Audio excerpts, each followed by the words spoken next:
Seigneur, bénis Oui, Seigneur Jésus. le reste du temps. Amen. Le moment le plus solennel est là, Oui, Père. où la terre fait silence, Oui, Jésus. où tous les anges font silence, Amen. parce que le Créateur doit parler. Amen. Qu'il y ait en nous aussi silence, mieux qu'il y ait de bonnes dispositions, Oui, c'est vrai. et que nos cœurs reçoivent dans des terres fertiles. Que ton serviteur soit simplement un canal en tes mains. Oui, c'est vrai.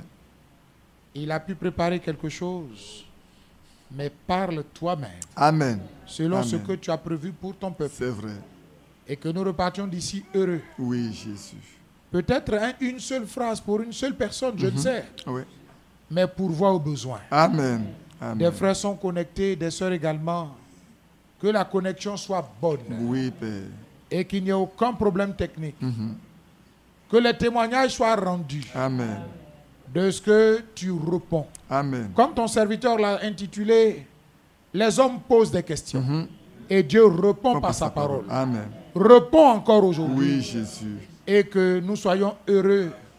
Nous te prions au nom de Jésus-Christ. Amen. Amen. Amen. L'introduction de Jean-Marie, ou comme la prière, répond à un besoin d'un frère qui est parti, qui est venu ce matin, qui est parti. Il avait listé un ensemble de questions pour venir donner pour qu'on puisse en parler.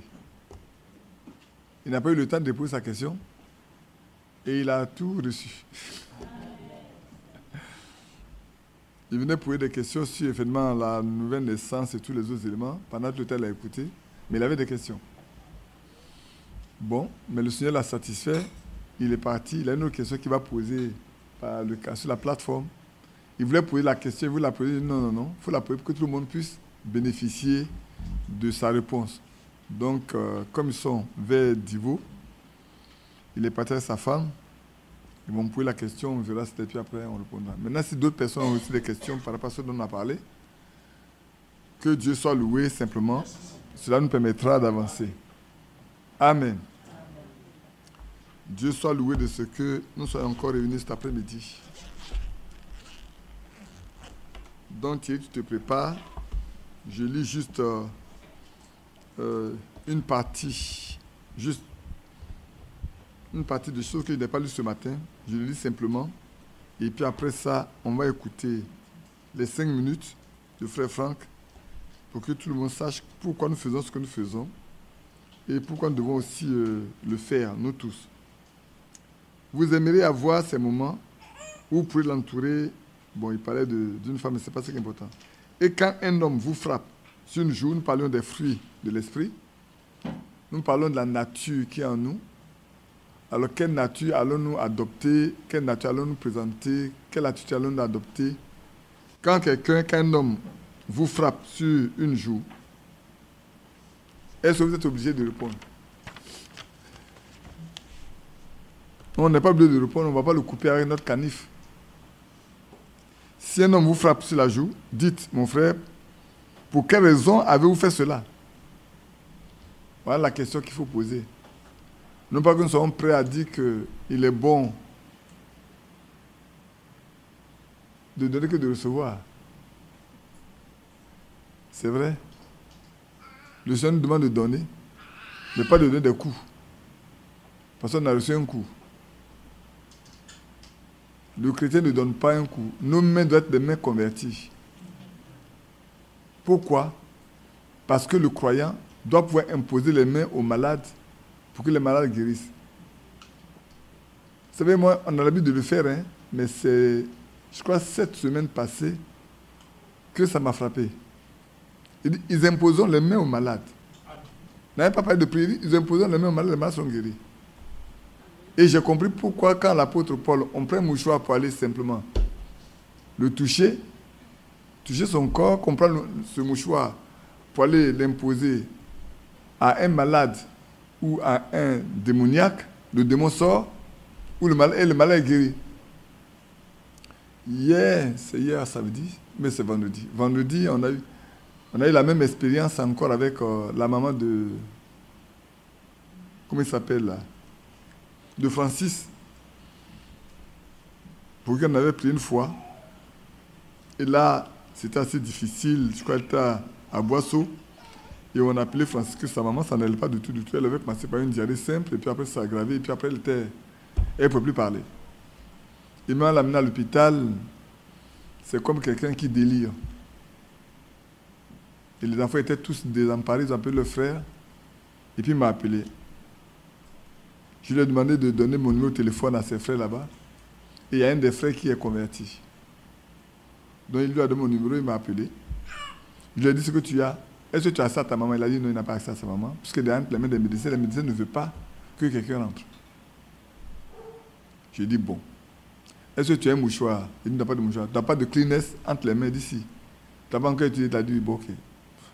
Prends le Kleenex, je vais juste prier. Tu garderas ça jusqu'à ce que tu aies accès à elle. Quand tu as accès à elle, tu lui imposes là, et tu dis, au nom du Seigneur Jésus, je t'impose ce mouchoir. C'est tout. Et c'est ce qui a été fait.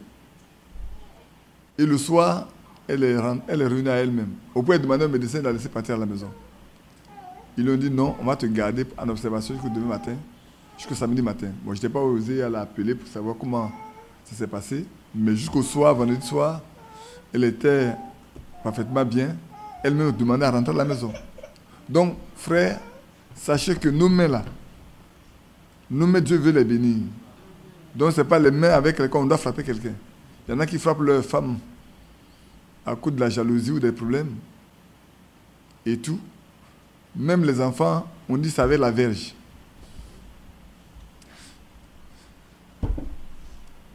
C'est ça, non? Parce que nos mains doivent servir à la gloire de Dieu. Donc vous toutes et vous tous qui êtes là, on parlera de ça, mais la Bible dit, ils imposeront les mains aux malades et les malades seront guéris. C'est vrai. C'est ce qui est écrit dans la Bible. Obéissons à ce qui est écrit dans la Bible et marchez avec. Il est écrit, voilà les signes qui accompagnent ceux qui ont cru. Ils parlent de nouvelles langues. Même s'ils boivent quelques breuvages mortels, il ne leur fera point de mal. S'ils saisissent un serpent, quand tu saisis un serpent, qu'est-ce qui fait? Tu piques? On a vu l'expérience avec l'apôtre Paul, qui a été piqué par une vipère. Les gens s'attendaient à ce qu'il enfle et qu'il meure. Mais ils attendent pendant tout le temps. Comme ils ne mourraient pas, on a dit, mais les dieux sont descendus ici au milieu d'eux. Mais vous êtes des dieux. Un vrai croyant est un Dieu. Pourquoi? Parce que Dieu habite en lui. Parce que l'Esprit de Dieu est en lui. Dès lors où l'Esprit de Dieu habite en toi, mais tu es un petit Dieu. De sorte que nous ne pouvons agir que comme Dieu, parler comme Dieu, vivre comme Dieu, marcher comme Dieu. Et quand quelqu'un dit du mal de vous, plutôt que d'essayer de faire des histoires là-dessus, glissez-vous quelque part simplement et dites, Père céleste, l'homme est mortel. Je prie que tu sortes cet esprit de lui. Parce que c'est un esprit, comprenez bien, hein, frères et sœurs. Comprenons même bien, je m'inclus. Souvent nous parlons trop. Nous avons parlé de beaucoup de personnes. Ils ne sont pas en bien, mais en mal. Si nous sommes appelés, nous sommes amenés à parler en mal de quelqu'un, sachez que ce n'est pas l'Esprit de Dieu qui nous conduit à le faire. Mon petit garçon, il est aux anges, lui. Laissez-le, laissez-le. Ah oui. Et ici dit que tu sors de l'esprit de lui.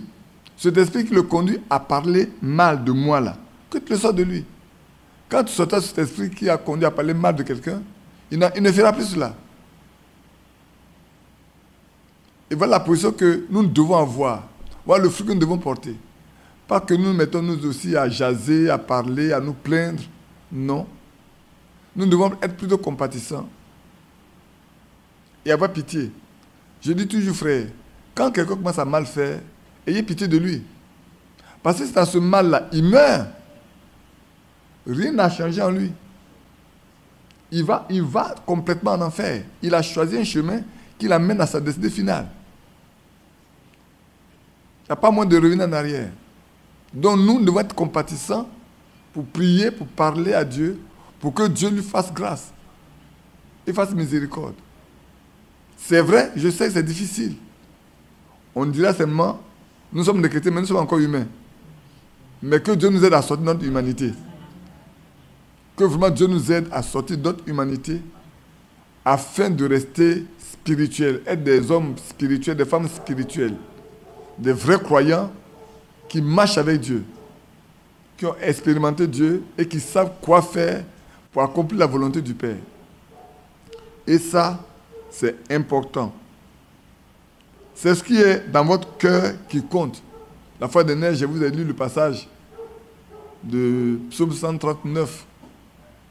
Souvent on peut dire, je n'ai pas parlé, mais la parole est une pensée exprimée. Tu peux n'avoir pas parlé, mais si tu l'as conçu déjà dans ton cœur, même si ce n'est pas sorti, Dieu l'a déjà vu. Parce que la parole de Dieu, elle-même, qu'est-ce qu'elle fait? Elle discerne les pensées. La parole de Dieu discerne les pensées des cœurs. Donc, quand notre cœur a déjà mûri la pensée, déjà, la faute est là. Nous suivons? La faute est déjà là. La seule chose qu'il faut faire, quand cela arrive, tu dis, arrête-moi Satan. Seigneur, arrête-moi Satan. Seigneur, aide-moi. Arrête-moi Satan. Il faut refouler cette pensée jusqu'à ce qu'elle ne vienne plus. Alors tu es dégagé. Et alors tu peux avoir compassion de cette personne-là. Et dire, Seigneur, aide-le simplement. Afin qu'il ne meure pas. C'est pour ça qu'il est écrit, l'homme est mortel. Et comme c'est un humain, il est mortel. Comme nous-mêmes sommes mortels aussi. Si nous également dans nos pensées, on a eu cette pensée-là et qu'on n'a pas rejetée, mais nous sommes mortels. Mais le Fils de Dieu fera tout pour que cette pensée ne reste pas en lui. Il demande au Seigneur de lui pardonner pour sortir de ça, afin que cela ne soit pas mis à son crédit. Que Dieu nous aide. Quand vous êtes né de nouveau, né de l'Esprit, vous aimez réellement tout le monde.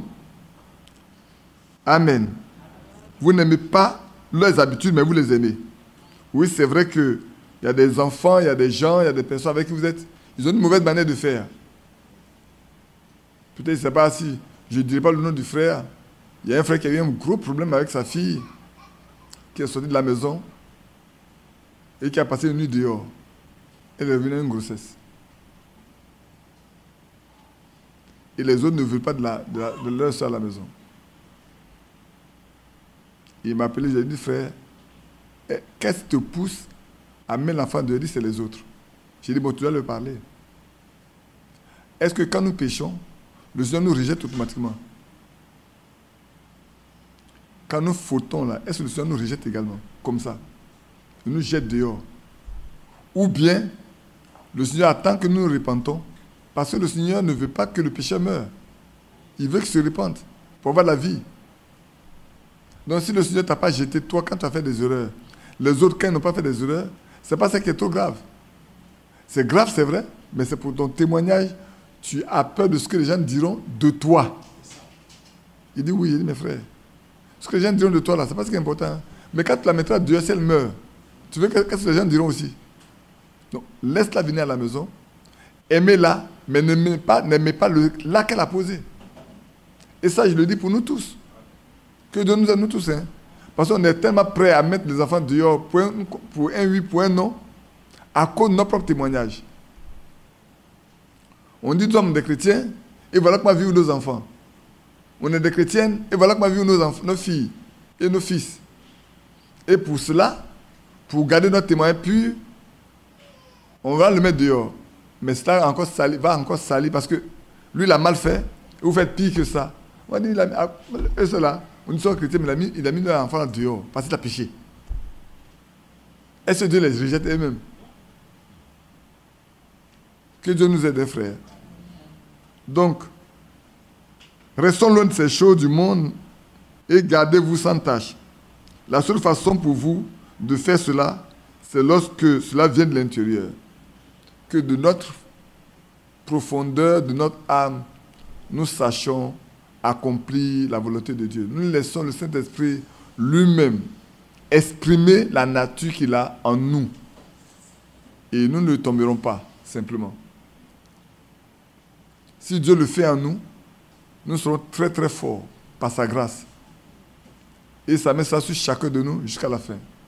Donc, prenons garde à nous tous. Nos mains, nos pensées, nos cœurs, en d'autres termes, nos membres, même extérieurs, doivent être livrés au Seigneur. J'avais lu une chose, ça fait longtemps. Il y avait quelqu'un qui avait été appelé par une femme. Allez, dans son cœur, il ne devait pas partir. Malgré qu'il s'est mis en route. Seigneur, garde-moi, je m'en vais, mais garde-moi. Dans ton cœur, l'Esprit de Dieu, il ne faut pas partir. Il dit, garde-moi, Seigneur, garde-moi. Garde-moi, Seigneur, garde-moi. Seigneur, garde-moi. Il est parti. Quand il est arrivé là-bas, il a posé l'acte. Dieu t'a prévenu, mais toi, tu dis, Seigneur, n'a qu'à te garder. Il te dit de ne pas partir. Tu dis, tu vas partir, mais il n'a qu'à te garder. Qu'est-ce qui te pousse à aller là-bas? Voilà l'état du cœur de l'homme. Nos cœurs là, que Dieu se puisse apaiser nos cœurs et que nous soyons obéissants surtout. Parce que l'Esprit de Dieu nous parle d'une manière ou d'une autre. Souvent l'homme ne fait pas attention. Que Dieu nous bénisse. Je vais laisser Thierry. Si vous êtes prêts, c'est pas long, c'est 5 minutes simplement. Et puis après, on va aborder ces 2 petits points qui restent et puis nous laisser rentrer chez nous ou bien aller prendre notre pause. Écoutez très bien, hein? Prêtez à oreille parce que écouter c'est important. L'Ancien et le Nouveau Testament, tout est merveilleux de considérer ces choses. Résumons, bien mes frères et sœurs, ce que nous avons considéré. Nous pouvons avec Paul, nous pouvons avec Pierre, nous pouvons avec les apôtres, de tout notre cœur, entièrement en accord, dire, nous ne savons pas suivi des fables habilement conçues. Nous n'avons pas suivi supporté des interprétations et des folies. Mais par l'Esprit de Dieu, nous nous sommes laissés introduire dans le dessein du salut de notre Dieu. Et nous avons reconnu le jour et l'heure. Et nous avons la grâce de savoir maintenant ce qui est important, c'est-à-dire de proclamer le dernier message. Vous, mon peuple, sortez du milieu d'eux. Ne touchez à rien d'impur. Dieu ne peut rien faire avec de l'incrédulité, avec de l'impureté. Comme nous l'avons déjà dit souvent, bien mes frères et sœurs, Dieu ne peut pas sceller un cœur dans lequel il y a de l'erreur et de l'interprétation. Dieu pourra sceller seulement ce qui est venu de lui. Et par sa grâce, il ne peut pas sceller de l'impureté, des interprétations, des folies, des hérésies. Il ne pourra pas sceller. Dieu est véritable.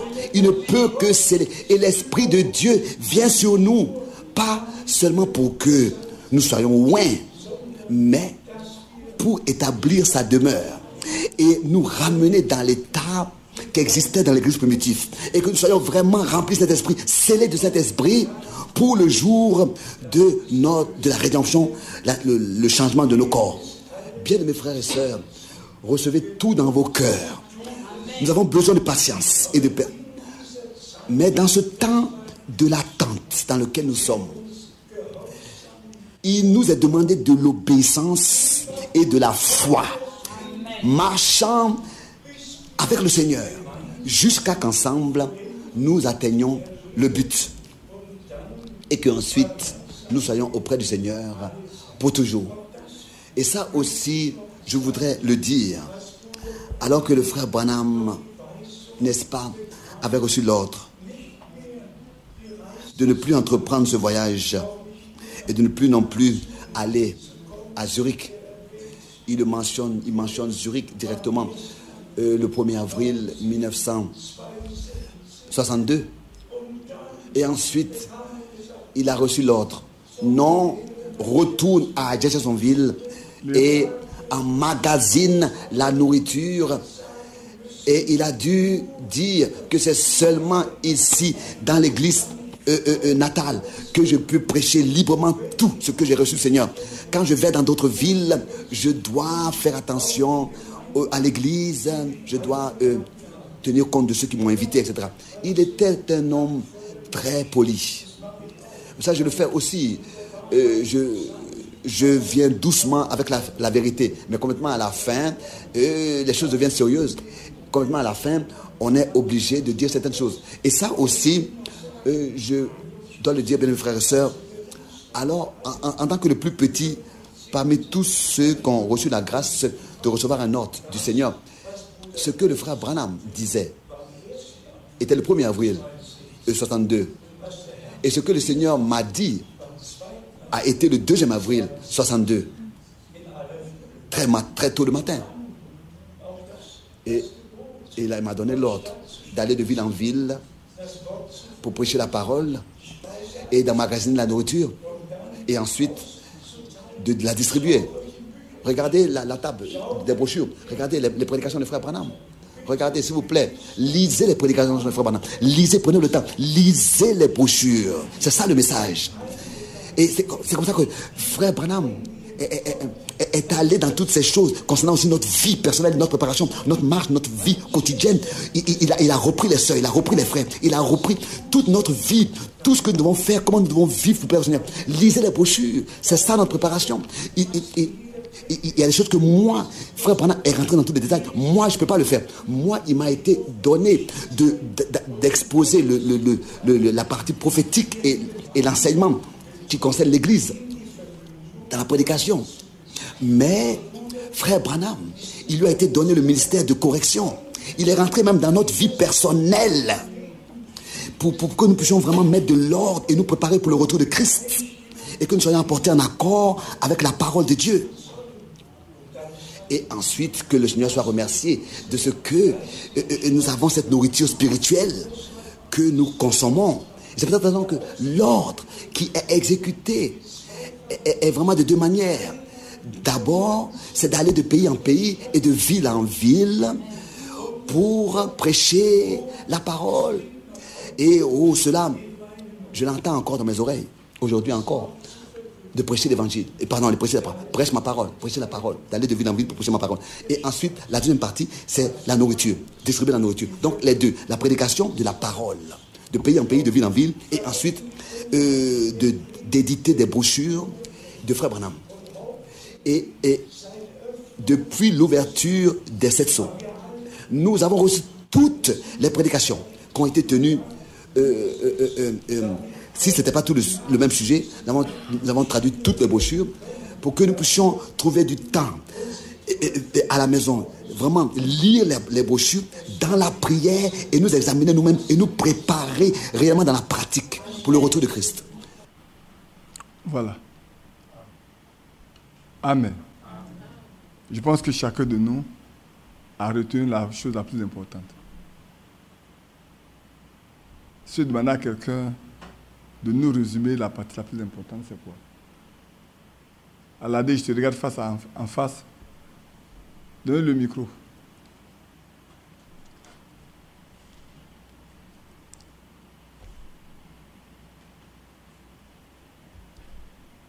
La partie la plus importante dans tout ce qui a été dit, c'est quoi?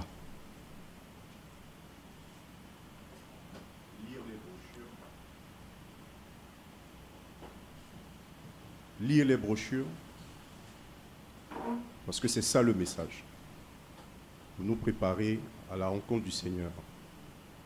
Et que le frère Branham est rentré dans tous les détails concernant nos vies, concernant notre marche.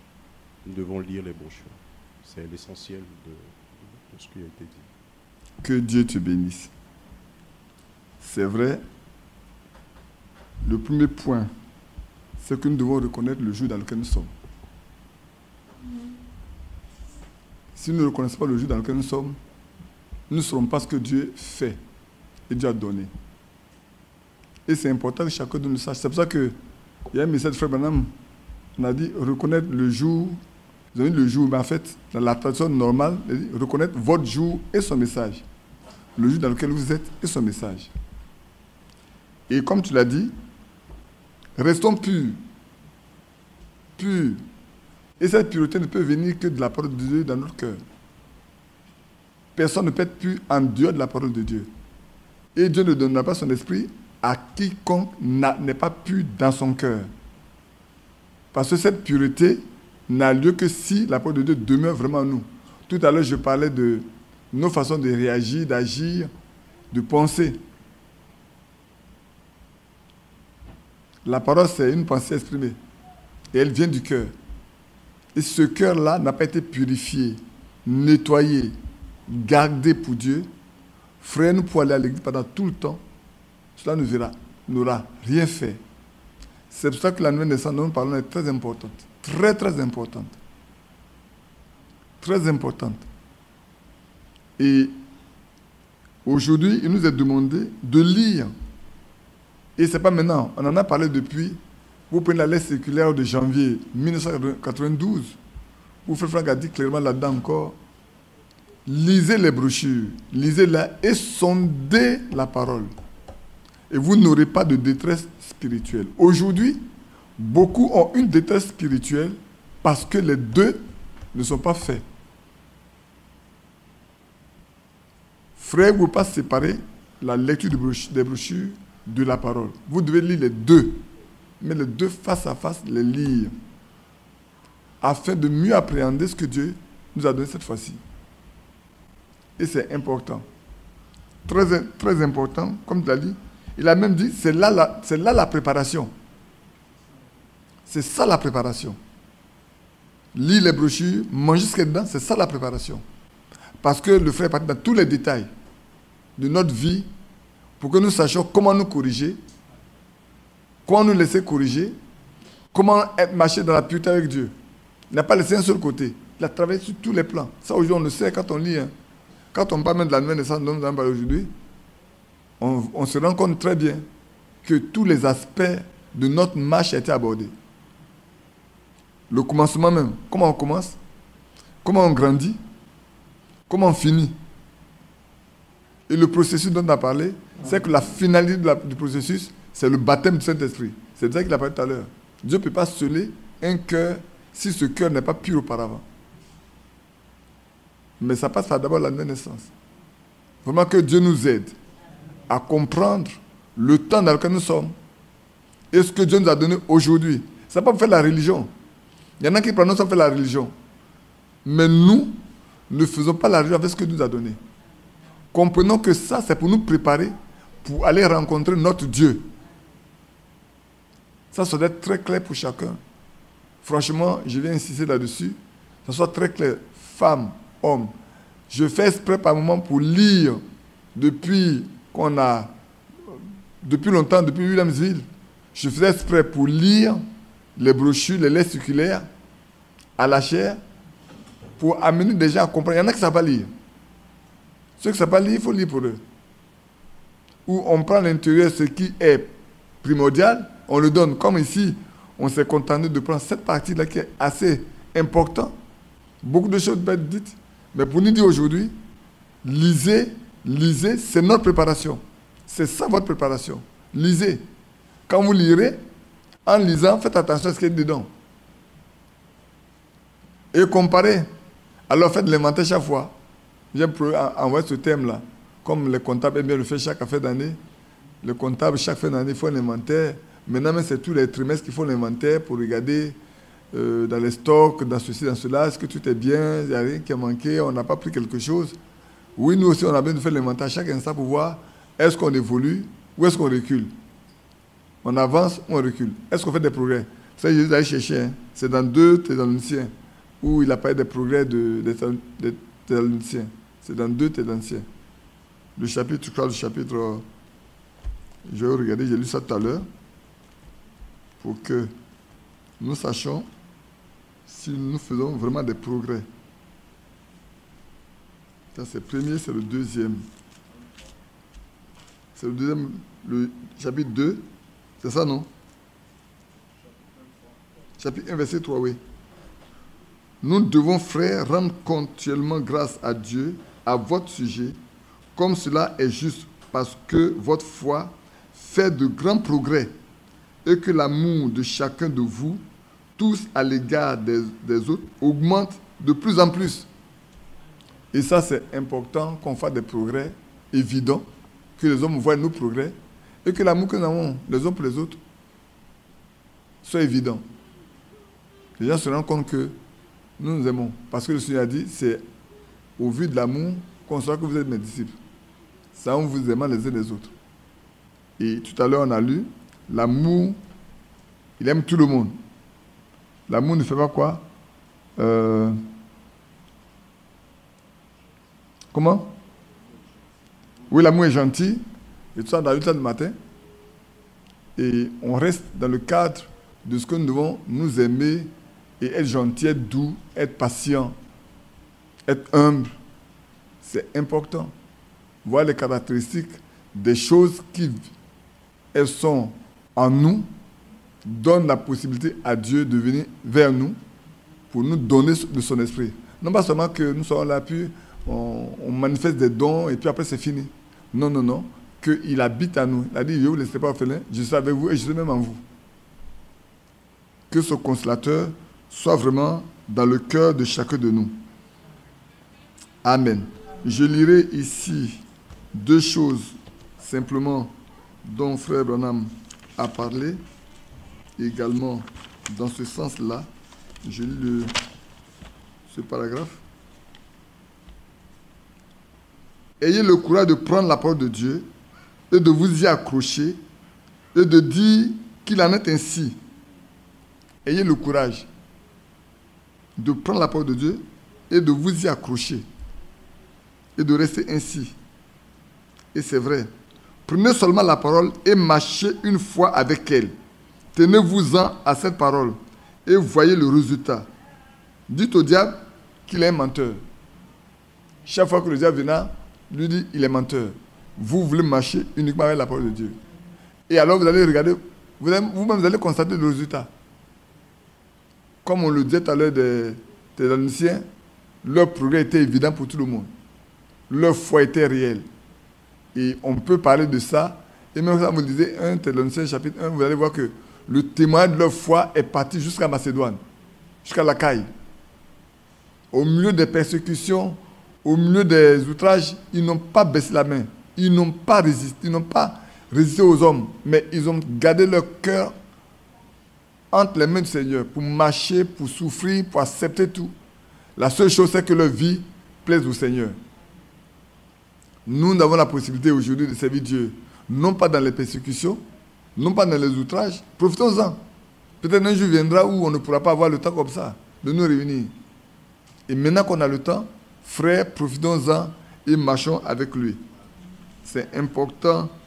Et je terminerai avec ce passage avant de passer aux autres éléments.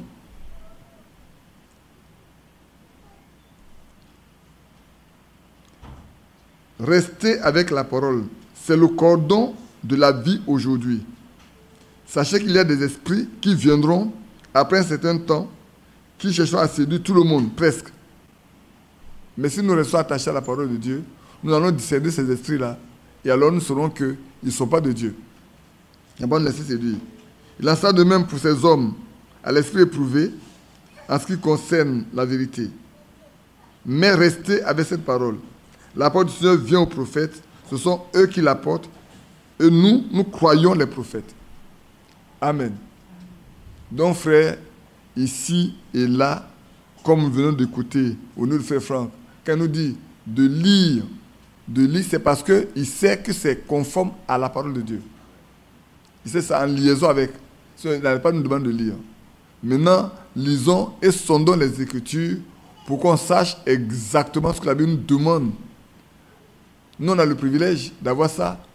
Mais au premier âge, les gens n'avaient que l'Ancien Testament. Et puis les autres âges, les gens n'avaient que l'Ancien Testament et ce qu'on a aujourd'hui, pas l'Ancien Testament, toute la Bible, parce que ça a été écrit jusqu'en 92 d'autres ères. Ce matin, tout à l'heure, je regardais les dates de transcription de chacune des lettres et de l'Apocalypse également. Donc en 92, déjà avait fini d'écrire tout ce qui doit être le canon que nous avons aujourd'hui. Non, frères, Nous avons tout à disposition, à profusion aujourd'hui. Lisons, marchons, prions, intercédons, soyons des chrétiens nés de nouveau et qui prient pour attendre le jour de notre enlèvement. Et nous avons parlé également des rêves la fois dernière. On avait dit de faire attention aux rêves. Les rêves sont corrects, hein, les rêves sont normaux. On a lu le passage de, je crois, Nombre, où le Seigneur dit, s'il y a un prophète au milieu de vous, je lui parlais par des songes et par des visions. Et même quand on a lu dans Actes, il a dit, le temps arrivera où les jeunes gens, vos jeunes filles prophétiseront, les jeunes gens auront des visions et les vieillards auront des songes. Donc les songes, tout ça, c'est bon. Mais vous savez, souvent, beaucoup de rêves viennent des pensées. Beaucoup de rêves viennent de ce qu'on a pensé. On a été, comment je peux appeler ça, inquiété ou préoccupé par des situations. Et puis on dort, on pense que c'est vrai. C'est comme un jeune homme qui est en train de penser à une jeune fille. Il fait un rêve. Il dit, ça c'est la volonté de Dieu qu'il aille se marier. Plus tard, il va se rendre compte qu'il s'est vraiment trompé. Cependant, Dieu peut parler. On a parlé des songes que Dieu a donnés à Pharaon. On a parlé des songes que Dieu a donnés à Joseph. On a parlé des songes que Dieu a donnés à Nebuchadnezzar. C'est le roi de Babylone et tout. Et c'est vrai. Joseph également, Dieu lui a parlé en songe par rapport à Marie. Et c'est vrai. Mais prenons garde afin que ce ne soit pas les produits de nos pensées. Et puis aujourd'hui, quand vous allez dans les librairies, il y a tellement de livres qui traitent de l'interprétation des songes. N'y allez pas du tout. On n'en a pas besoin.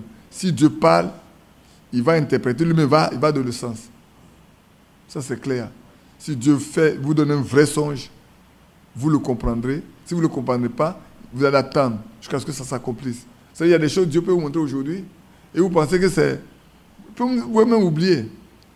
Plus tard, 1 an, 2 ans, 3 ans, même 4 ans, ou même 5 ans, vous êtes là et puis la chose se produit. Et puis vous vous rappelez de ce que Dieu vous a montré. Vous dites, ah, mais ça j'ai vu ça auparavant. C'est la fois dernière, il y a un monsieur qui partait chez nos villages là, et puis il est arrivé devant l'église, il s'est arrêté. Il dit, mais j'ai vu ce lieu-là, je l'ai vu quelque part avant. J'ai vu ça avant. Il s'est arrêté. Il s'est arrêté, il dit, mais j'ai vu ce lieu-là avant. Mais je l'ai vu. Et puis il dit, ah, c'est un rêve que j'avais fait. C'est un rêve que j'avais fait. Il y a 2 ans ou 3 ans, j'ai fait le rêve, je passais, j'ai vu ça. Aujourd'hui, je passe ici, je vois ce que j'ai vu il y a 3 ans. Vous pensez qu'il est venu pour croire? Non, il a pas eu son chemin. Pourtant, Dieu lui a montré que ce lieu-là existerait. Mais cependant, il n'a pas eu son chemin. Ce n'est pas pour lui. Peut-être ceux qui sont dans la voiture avec lui vont s'en rendre compte pour dire, s'il a vu auparavant et que c'est un lieu où on adore Dieu, c'est que c'est un lieu où Dieu veut qu'on l'adore vraiment. Souvent, des choses arrivent sans que les gens ne se rendent compte, mais souvent, c'est pour quelqu'un d'autre. Donc, prenons garde. Le deuxième point, ça ne va pas être long, c'est également le point de la ménopause. Ça, on l'a lu, hein, n'est-ce pas? Je vous le lis encore aujourd'hui. Si vous voulez, je vous le lis. Les problèmes de la ménopause, vois-tu? Alors, je crois qu'il a dit quelque chose comme ceci. Voilà. Il dit, vous avez de la ménopause depuis toutes ces années. Vous avez environ 47 ans. Éloignez-vous de cela. C'est le diable. Prenez la parole et dites, par ces maîtresses, je suis guéri. Et observez ce qui va se passer. Je crois que le jour où on avait lu, il y avait une soeur qui était là. Elle était préoccupée par la ménopause. Elle était tellement préoccupée par sa ménopause que, quand on en a parlé, elle dit, j'étais délivrée. Elle dit, frère, j'étais tellement préoccupé par ça, ça me hantait et tout. Mais dès que tu en as parlé, j'ai dit, gloire à Dieu. Moi, je suis venu avec un problème dans mon cœur, mais Dieu a répondu à ma prière, moi je me mets tranquille. Donc, frères et sœurs plutôt, ce n'est pas les frères n'ont rien à faire avec ça. Sœurs plutôt, attachez-vous au Seigneur, sachez que par ses maîtresses, nous avons été guéris. Comprenez ça comme une maladie. Vous savez, quand le Seigneur nous créait, je pense que ce qu'il nous a créé tous ces événements ne devaient pas avoir lieu. C'est le péché qui est venu avec. Dès que le péché est venu, ces choses sont venues. Mais il est venu pour nous libérer complètement. Donc, on a la possibilité de nous adresser à lui et de ne pas être inquiet de quoi que ce soit. Il a la capacité de nous garder simplement. Hein, bien-aimé sœur. Donc, ne vous inquiétez pas, ne vous matraquez pas, ne vous souciez pas trop. Restez attachés au Seigneur, vivez avec lui et demandez-lui simplement de faire ce qu'il a prévu pour vous. Et ça, c'est important. Et puis le dernier élément, c'est ce problème de contraception qui aujourd'hui est devenu moderne. Alors que le Seigneur dit, multipliez, soyez féconds et remplissez la terre. Moi, j'ai regardé, la fois dernière, j'ai tiré le message de la cérémonie de mariage de Frère Branham. Dans toutes les cérémonies qu'il a faites, toujours ce mot-là, soyez féconds, multipliez, remplissez la terre là. Il le répète toujours. Dans les 3 célébrations que j'ai vues, ce point là-dessus dedans.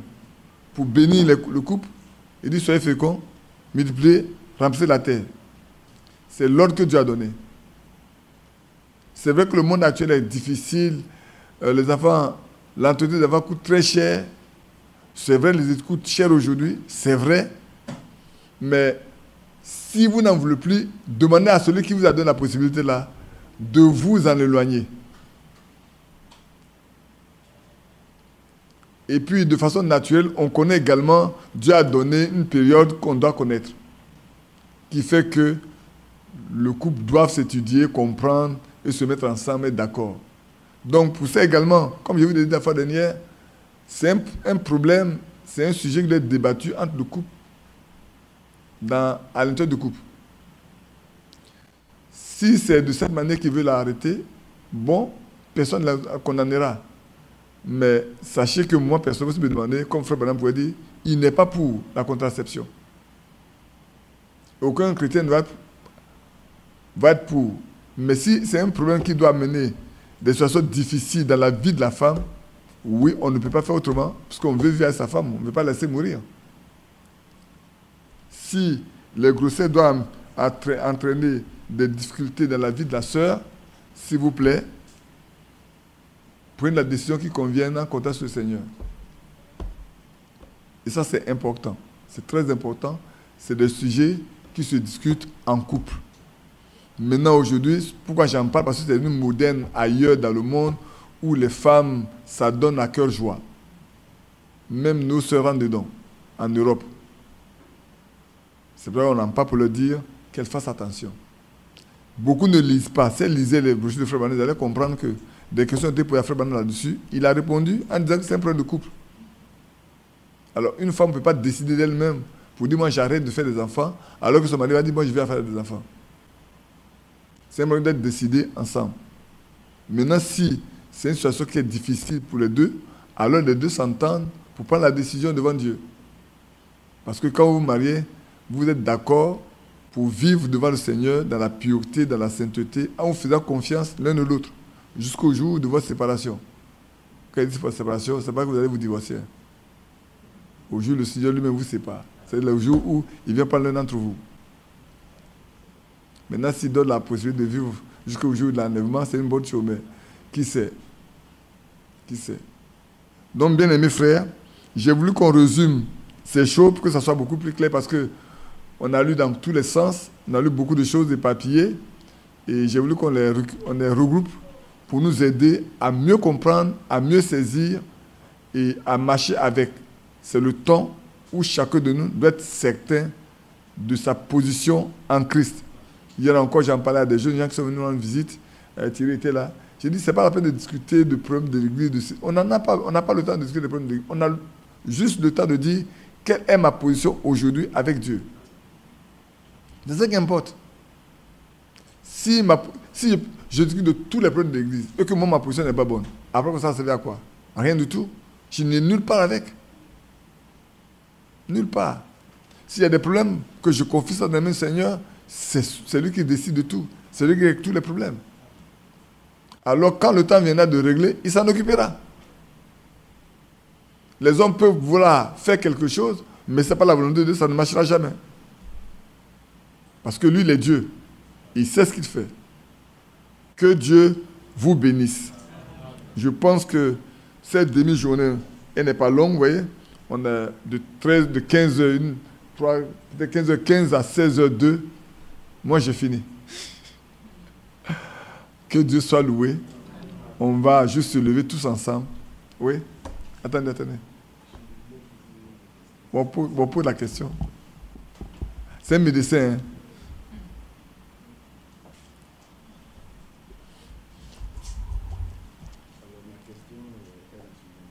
Parce que tout à l'heure, tu as parlé du désir de contraception. Alors, je voulais savoir en tant que médecin, nous avons souvent des non-croyantes qui viennent nous poser ce genre de problèmes, qui ne veulent plus faire d'enfants, quoique jeunes. Souvent, elle dit, docteur, faites quelque chose. Alors, que doit être ma conduite à tenir? D'accord. Ça, c'est une question très, très personnelle à lui. Parce que lui, en tant que gynécologue, c'est tout à fait normal. Oui. Ça pourrait aider aussi d'autres frères. En tant que croyant, nous ne pouvons pas tuer. En tant que croyant, nous ne pouvons pas tuer. Alors, est-ce que la femme qui vient te voir est venue avec son mari? Si c'est une jeune fille qui vient, tu n'as pas à le faire. Parce que tu l'empêches d'accomplir ce que Dieu a dit. Soyez féconds, multipliez et remplissez la terre. Tu lui dis non, je ne peux pas le faire. Est-ce que tu es marié? Non, tu n'es pas marié, moi je ne peux pas le faire. Puis elle peut s'adresser à quelqu'un d'autre. Maintenant, si elle est mariée et que son mari, elle, sont d'accord pour qu'ils ne font plus d'enfants et que c'est cette méthode qu'il va utiliser, tu prieras le Seigneur qui te conduise et puis tu iras avec. Mais tu ne feras ça que pour les cas de mari. C'est pas que c'est difficile. C'est des cas, c'est difficile. Si Frère Branham dit qu'il veut traiter ce problème entre les couples, c'est parce que c'est très délicat. C'est très délicat. Et toi, tu es médecin, c'est vrai. Quand la femme arrive ici, c'est une jeune femme qui n'est pas mariée, qui veut faire ceci. Excuse-moi bien, nous sommes en train de chercher l'argent, mais si là, cet argent ne mange pas. Personnellement, j'ai dit, je ne fais pas. Je ne peux pas t'empêcher d'accomplir la parole de Dieu. D'accord? Mais non, si c'est un couple qui arrive, alors tu vas poser des questions. Bon, on a 3 enfants et puis bon, ça suffit. C'est pour ça seulement vous arrêtez. Faites comme ça là. Non, ça je ne peux pas rentrer dedans. Maintenant, si la vie de la femme est en danger à cause des grossesses, oui. Dieu ne t'en voudra pas du tout, je pense. À cause de la vie de ta partenaire, de ta compagne, parce que ça, déjà, il a eu quelques problèmes. Vous savez bien, même Frère Branham, à un moment donné, on lui a dit qu'on veut ligaturer les trompes de sa femme. Il a dit non. Parce que le Seigneur l'a promis que Joseph doit naître. Il a dit non. Il dit, mais elle a déjà fait une césarienne, encore là, ça peut la tuer. Il dit, Dieu m'a dit, moi je reste. Et une fille est née, après Joseph est venu. On s'est même moqué de lui, on dit, on pensait que c'était Joséphine que tu as dit. Il dit, je n'ai jamais dit Joséphine, je n'ai jamais donné de date. Je n'ai jamais donné quand. Mais Dieu m'a dit, j'aurai un fils qui s'appelle Joseph. Après, Joseph est né. Donc, c'est des choses assez difficiles et délicates, je pense personnellement. C'est des choses pour lesquelles vous avez besoin vous-même de prier le Seigneur pour qu'il vous oriente. Quand pour votre fonction, votre profession, des choses comme ça, vous devez demander au Seigneur de vous conduire dans les décisions que vous devez prendre par rapport aux hommes qui viennent à vous. Aujourd'hui, nous sommes dans un temps moderne où les gens font n'importe quoi. Les gens font n'importe quoi. Les gens sont prêts à ne pas faire d'enfants, à vivre comme ça, avec des chiens à la maison et tout. Ils ne veulent pas d'enfants. Ce n'est pas moi qui vais vous aider à faire ça. Il y a vu une vie sale. Parce que après ça, c'est quoi? Je ne vais jamais prendre une grossesse, donc je peux vivre comme je veux, dans n'importe quel sens. Voilà. C'est une vie de prostitution, tu ne vas pas rentrer dedans. Excuse-moi, mais je suis obligé de peut-être un peu... Mais tu pries le Seigneur qui te conduise. Et ça peut... Je dis à mes frères qui sont gynécologues, faites attention. Vous êtes des croyants, priez le Seigneur pour qu'il vous conduise. Parce que aujourd'hui, on rentre dans un monde moderne où ces choses deviennent tellement courantes qu'il va y avoir des jeunes filles qui, pour vivre mal pendant tout le reste de leur vie, elles vont vouloir faire ça. Que Dieu vous garde. Voilà. La prière, on peut se lever pour prier ensemble. Que Dieu nous bénisse. Vous qui êtes en ligne, je ne vous ai pas salué, mais que Dieu vous bénisse aussi. On n'a pas été long cet après-midi, mais l'essentiel est dit. Prions. Bien-aimé Père Céleste, sois loué et remercié pour la journée que tu nous as donnée. Ta grâce a pourvu, tu nous as donné, tu nous as expliqué ce dont nous avons besoin, tu nous as enseigné. C'est vrai, pendant 5 semaines, nous avons déjà lu, mais aujourd'hui, cela a été regroupé, canalisé pour permettre à chacun de nous de savoir, Père Tout-Puissant, quelle est la quintessence des choses liées à la nouvelle naissance. Afin désormais, Seigneur, nous ne faisons plus d'erreurs. Et que nous puissions à chaque instant faire l'inventaire de notre vie.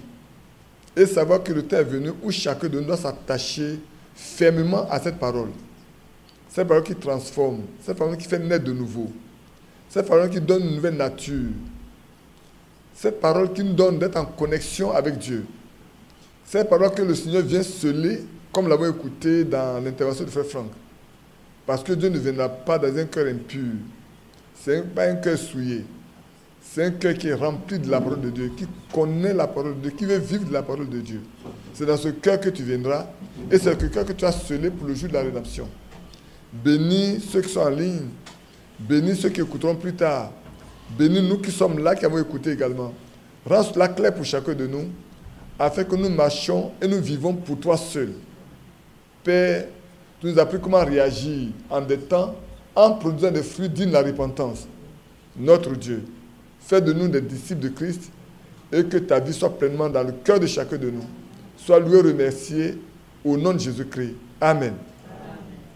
Amen. Que Dieu nous bénisse.